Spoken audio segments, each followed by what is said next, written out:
Hi, my name is John Alzheimer, and I'm a credit expert who contributes to creditcardinsider.com. If you have any questions for us, then please submit them in the comments section below. From time to time, the good folks at creditcardinsider.com want me to share with you different credit card horror stories that I hear in my work and through my travels. And so today I've got a really good one for you regarding cosigning. So a gentleman contacted me a couple of years ago asking me how to get information removed from his credit reports because he felt like the item did not belong to him. And generally I do not give people advice on how to get things removed from their credit reports unless it's just blatantly incorrect, and I will normally just refer them back to the credit bureaus to file disputes and use the normal protocol. But for some reason I dug into this one a little bit with this gentleman, and I asked him, well, have you reviewed your credit reports? How is it appearing? Who's the issuing bank? Why do you feel like it's not yours? Did someone open it in your name fraudulently, or is the information, does it belong to someone else and your credit file is just commingled with that consumer? And after asking him some of these exploratory questions, kind of found out the full story, which is a little bit different than what he had originally suggested to me.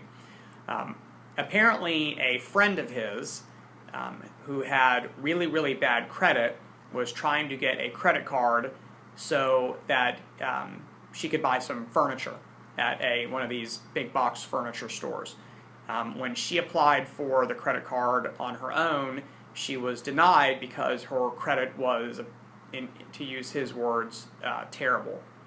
And I'll tell you, if you can't get a credit card from a big box retailer, your credit is terrible, because they will generally give almost anybody credit just so they're able to buy the furniture, because they make margin on the actual furniture. So she asked him if he would be so kind as to co-sign for her so that she could get a card and go buy some furniture, which he did. Now let me explain what he did when he agreed to do this. When he co-signed on the application, he was essentially guaranteeing the debt. Any debt that she incurred, he was guaranteeing to the bank that it would be paid. And of course, what do you think happened? Soon after she charged the furniture, she started missing payments.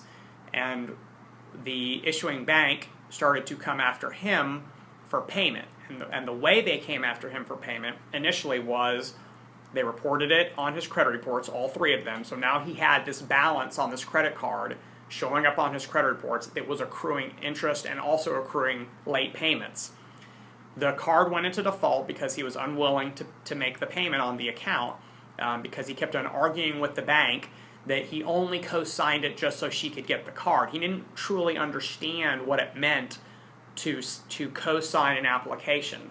When you co-sign an application, you have equal liability for the debt and the management of the account as the person whose name is above yours. It's really no different. The second thing they did was they ended up outsourcing the collection of the debt to a third-party debt collector. So the collection agency started hounding him for payment. And of course he explained to them 100 times, no, I just co-signed just so this woman could get the card. He, again, truly didn't get what he was getting himself into. And then finally, because the debt was several $1,000s, he ended up getting sued. Sued because he was essentially a guarantor and liable for the debt.